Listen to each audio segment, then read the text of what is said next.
Bank balance certificate show करें, stamped and signed, and आपको also show करना है। यही एक टाइम है जो आपको वेट करना होता है। आपने अपने सारे डॉक्यूमेंट्स अपलोड कर दिए, पेमेंट भी कर दी, आपका सीधा पासपोर्ट ही डिलीवर होता है आपके घर पे और आपको सरप्राइज मिलता है कि तो हेलो गाइस, वेलकम है आपका एक और लातविया वाले व्लॉग में। तो वैसे तो मैं अभी फिनलैंड में हूँ अपने एरास्मस सेमेस्टर में, बट ये वीडियो होने वाली है लातविया स्टडी वीज़ा प्रोसेस पे। तो इस वीडियो में मैं आपको प्रॉपर स्टेप बाय स्टेप बताऊंगा कि आप लातविया का स्टडी वीज़ा कैसे खुद अप्लाई कर सकते हैं। ये वीडियो बिल्कुल भी स्किप मत करना ताकि आपको पता चले कि आपको कौन से स्टेप्स लेने हैं अपने वीज़ा प्रोसेस के लिए। और मैं आपको पहले ही बता दूं कि मैं यहाँ पे लातविया में आया था बिना किसी कंसल्टेंसी की हेल्प से। मतलब मैंने यूट्यूब से इधर उधर से देख के अपना वीज़ा प्रोसेस कर दिया था, तो इसलिए मेरे को काइंड ऑफ आइडिया है कि आप कैसे अपने आप अप्लाई करके आ सकते हैं। बट मेन डिस्क्लेमर मैं आपको ये दे दूं कि अगर आप खुद अप्लाई करते हैं तो रिस्क ज़्यादा है वीज़ा रिजेक्ट होने का, या कोई ना कोई आप मतलब गलती कर सकते हैं, क्योंकि कंसल्टेंसीज वालों को आपसे ज़्यादा एक्सपीरियंस होगा तो वो बढ़िया अप्लाई करते हैं और उनके टाइप्स भी होते हैं यूनिवर्सिटी से। बट आप खुद भी अप्लाई कर सकते हैं, ईजी प्रोसेस है, कोई इतना झंझट नहीं है। क्योंकि मैंने भी किया था, मैं भी रिस्क लेके आया और हो जाता है, काफ़ी बच्चे करते हैं।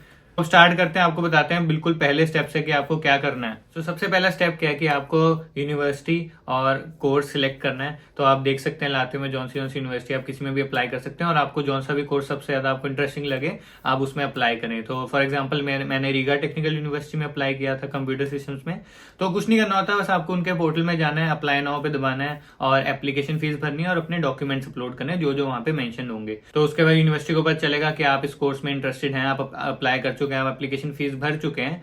तो अगर तो वो यूनिवर्सिटी उस कोर्स के लिए उन्होंने मतलब कोई इंटरव्यू रखा होगा तो वो इंटरव्यू लेंगे। जैसे मेरा क्या था कि आरटीओ में कंप्यूटर सिस्टम्स के लिए एक पहले तो मैथमेटिक्स का टेस्ट होता है और रिकॉर्डिंग इंटरव्यू होता है। मतलब बहुत इजी चीजें हैं, वो इतना कोई मुश्किल नहीं है। और वो जब हो जाएगा तो वो आपको भेजेंगे ऑफर लेटर कि आप इस कोर्स के लिए सारी रिक्वायरमेंट फुलफिल करते हैं और आप सिलेक्ट हो चुके हैं। तो उसके अगला स्टेप क्या होता है कि आपको ट्यूशन फीस पे करनी होती है। मतलब जो भी ट्यूशन फीस और सिक्योरिटी डिपॉजिट दोनों, मतलब हर एक यूनिवर्सिटी का ये रूल होता है कि जैसे हमारा था कि मेरे को 4030 मेरी एक साल की ट्यूशन फीस थी और 500 यूरोज सिक्योरिटी डिपॉजिट थी। मतलब वो लेते हैं कि अगर आप बीच में छोड़ दो या कुछ हो जाए तो एक एक्स्ट्रा अमाउंट वो अपने पास रखते हैं। तो जब आप वो पे कर देंगे सब कुछ, ट्यूशन फीस और सिक्योरिटी डिपॉजिट, तो आपको आपकी यूनिवर्सिटी से ईमेल आ जाएगा कि उनको रिसीव हो गया ये सारा पेमेंट।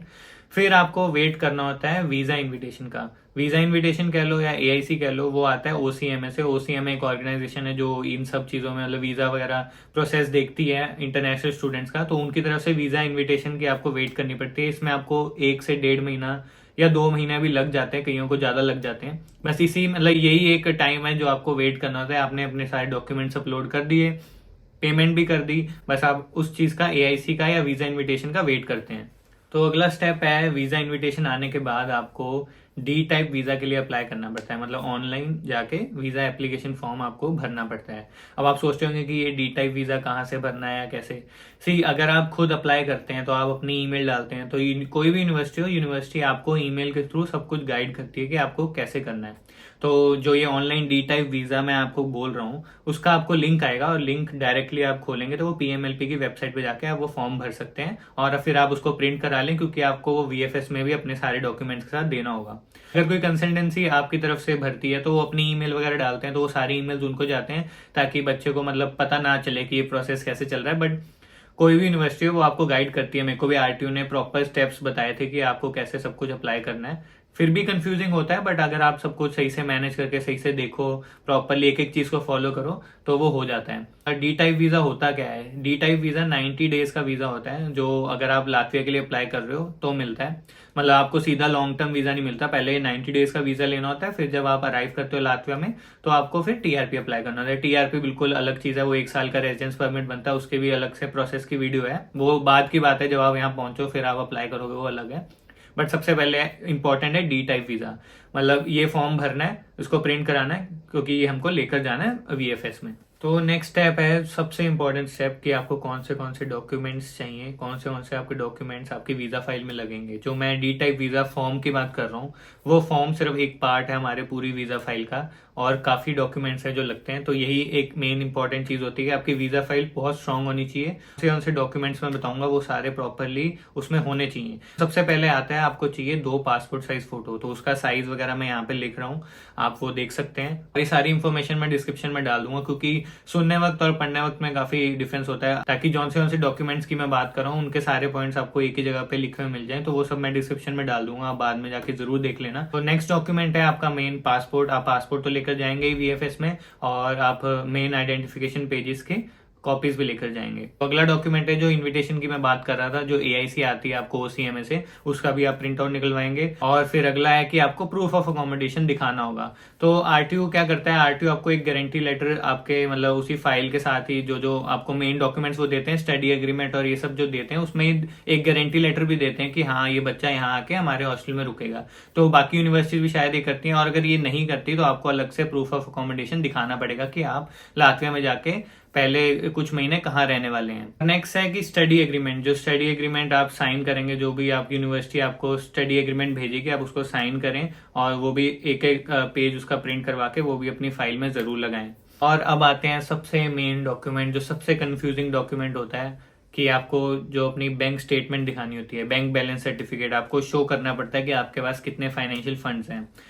तो ये फंड्स पहले जब मैं आया था, हम मुझे सिर्फ शो करने थे 7500 यूरोज, मतलब सिर्फ तो मैं ऐसे ही बोल रहा हूँ, उस टाइम वो भी ज्यादा थे, बट अब ये अमाउंट उन्होंने बढ़ा दी है और ये हो चुकी है 9360 यूरोज। तो आपको वो शो करना पड़ेगा। और वो शो कैसे करना है, आपको दिखाना है अपना बैंक बैलेंस सर्टिफिकेट, जो स्टैम्प्ड होना चाहिए, साइंड होना चाहिए आपके बैंक ऑफिशियल से, भी बैंक में आपके पैसे हैं, आप बैंक बैलेंस सर्टिफिकेट शो करें, स्टैम्प्ड एंड साइंड।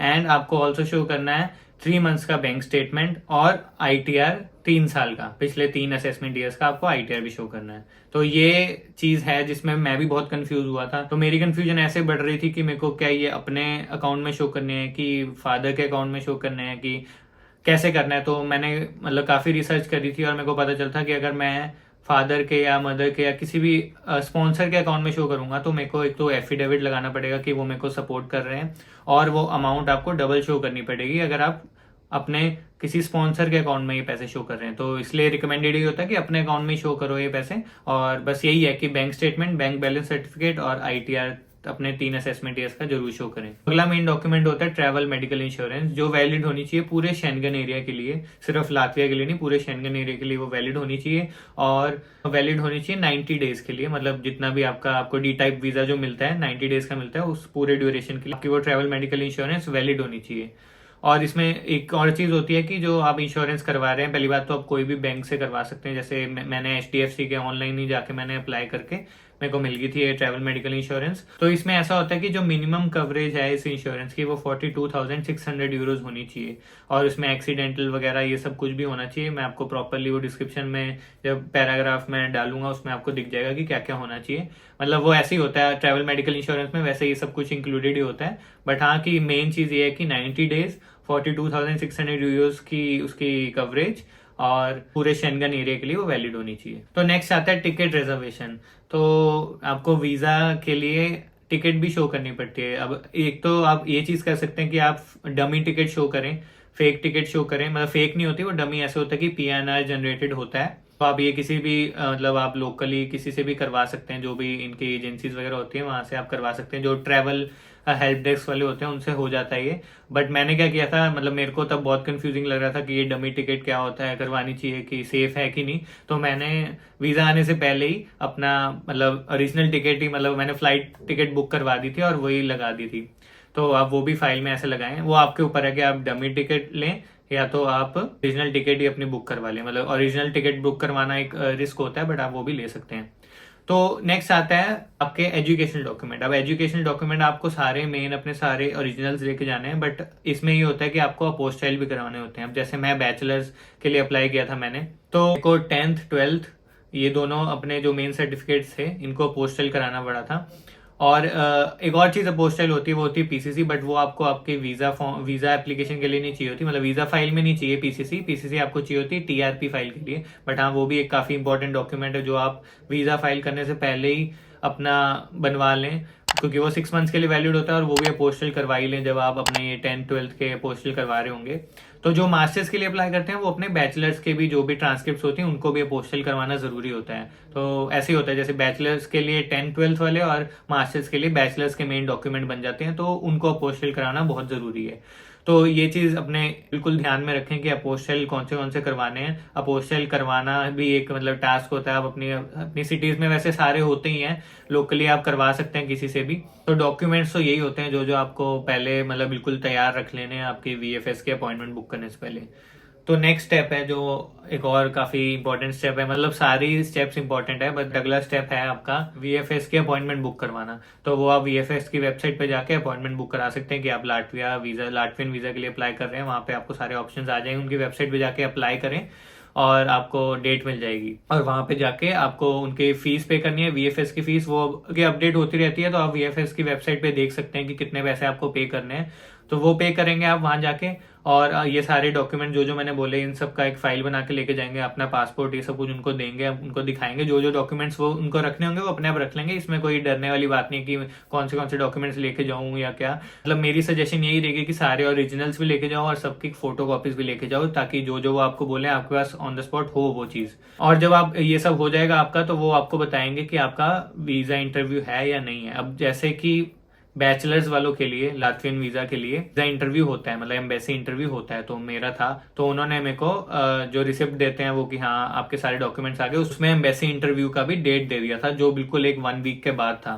तो 1 वीक के बाद मैं वापस दिल्ली गया और मैंने इंटरव्यू दिया। तो इसके बाद क्या होता है कि आपने सारे अपने डॉक्यूमेंट्स दे दिए उनको, अपना पासपोर्ट दे दिया वीएफएस वालों को, और आपने इंटरव्यू भी दे दिया। तो इसके बाद आपको बस कुछ नहीं, आपको अपने घर जाना है और आपको वेट करना है कि आपका डिसीजन आए। डिसीजन भी ऐसे नहीं आता, आपको आपका सीधा पासपोर्ट ही डिलीवर होता है आपके घर पे, और आपको सरप्राइज मिलता है कि आपका वीजा लगा है कि नहीं लगा। तो वो भी आपका लक है कि आपको कितने दिन में आपका पासपोर्ट आ रहा है। जैसे मेरा तो अराउंड 6 डेज में ही आ गया था। अब मुझे नहीं पता कि और लोग का, मैंने सुना है मेरे दोस्तों का जैसे 15 दिन लग जाते हैं, कईयों के 20 दिन लग जाते हैं। तो उसमें भी कोई ऐसे डरने वाली बात नहीं है या टेंशन वाली बात नहीं है। तो मेरा 6 डेज में आ गया था, और मैंने जब पासपोर्ट खोला तो उस पर लातविया का वीजा लगा हुआ था, डी टाइप वीजा 90 डेज का। तो जब वीजा आ जाए, अब जैसे मेरा तो मैंने अपनी ओरिजिनल फ्लाइट टिकट ही बुक कराई थी, तो मेरे को पता था किस दिन जाना है। अगर आपने डमी टिकट कराई है तो आप जल्दी से जल्दी अपनी फ्लाइट टिकट कराएं और आप लीगली एंटर कर सकते हैं लातविया में। और एक ये चीज भी है कि आप जौन से आपने डॉक्यूमेंट अप्लाई करे थे उन सब के ओरिजिनल्स, ये उनके फोटो कॉपीज आप अपने साथ लेकर जाएं। कुछ भी इंडिया मत छोड़ के जाएं, इंडिया में उनका कोई काम नहीं है फिर। अपने साथ सब कुछ लेकर जाएं, क्योंकि आपको वो सारे ऑलमोस्ट वही सेम डॉक्यूमेंट्स टीआरपी के लिए चाहिए, और एक आपकी एक्स्ट्रा है पीसीसी। बाकी टीआरपी के लिए मैंने अलग से वीडियो बना रखी है, आप देख सकते हो, उसमें मैंने 2 पार्ट्स में वीडियो बनाई थी, तो आप वो देखें। वो मैं मतलब आपको अभी यहाँ पे शो हो रही होगी। और बस यही था मेन वीजा का जो भी मतलब पूरा प्रोसेस है, एक एक करके स्टेप वाइज आपको मैंने बता दिया। चाहता तो मैं इस पे 3 पार्ट्स करके भी वीडियो बना सकता था, धीरे धीरे मैं बोलूं और आपको बताऊं कि अब आपने ये करना है, अब आपने वो करना है, बट वो बहुत ही बोरिंग हो जाता है। तो मैंने इसलिए सोचा कि एक कंसोलिडेटेड वीडियो होनी चाहिए इस पे। अब मुझे नहीं पता ये कितने मिनट की है, 10-12 मिनट की होगी, बट हाँ अगर आप ये पूरी वीडियो देखेंगे तो आपको एक आइडिया हो जाएगा कि आपको कैसे खुद प्रोसेस करना है। और इसमें भी ऐसा नहीं है कि आपको सिर्फ इस वीडियो के थ्रू ही मतलब चलना है, ऐसा नहीं है। आप जौन सी भी यूनिवर्सिटी में खुद अप्लाई करेंगे आपको वो भी गाइड करेंगे, आपको ईमेल पे सब आएंगे स्टेप्स के, आपको अब क्या करना है, अब क्या करना है, प्रॉपर आपको इन्फॉर्मेशन दी जाती है यूनिवर्सिटी के द्वारा। और मैं जो इन्फॉर्मेशन मेरे को दी गई थी मैंने वो सारी आपको अभी इस वीडियो में बताई, मैं डिस्क्रिप्शन में भी सारा बता दूंगा। और आई होप आपको ये वीडियो अच्छी लगी हो, इन्फॉर्मेटिव लगी हो। मैंने एक ही जगह बैठ के बनाई हो सकता है बोरिंग हो, बट नहीं, ये बहुत ही इंपॉर्टेंट वीडियो है, बिल्कुल भी स्किप नहीं करी होगी आपने, और आपने यहाँ तक देखी है तो आपका जरूर वीजा लगेगा। तो भगवान करे आपका वीजा जरूर लगे। अगर आपका इंटेंशन क्लियर है, आप कुछ लाइफ में बड़ा करना चाहते हैं, अच्छे इंटेंशन से बाहर आना चाहते हैं, स्टडी करना चाहते हैं सब कुछ, तो जरूर आपका वीजा लगेगा।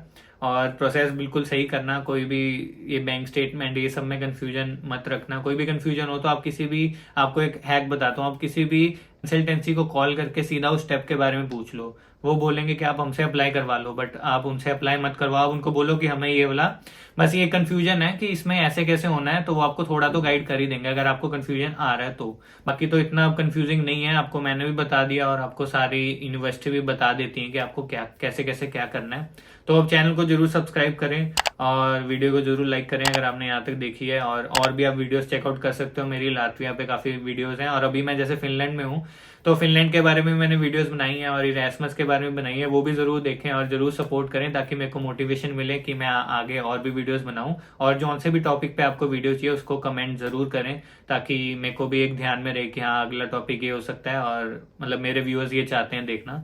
तो मिलते हैं आपको अगले लातविया वाले या फिनलैंड वाले व्लॉग में। Thank you so much for watching, bye.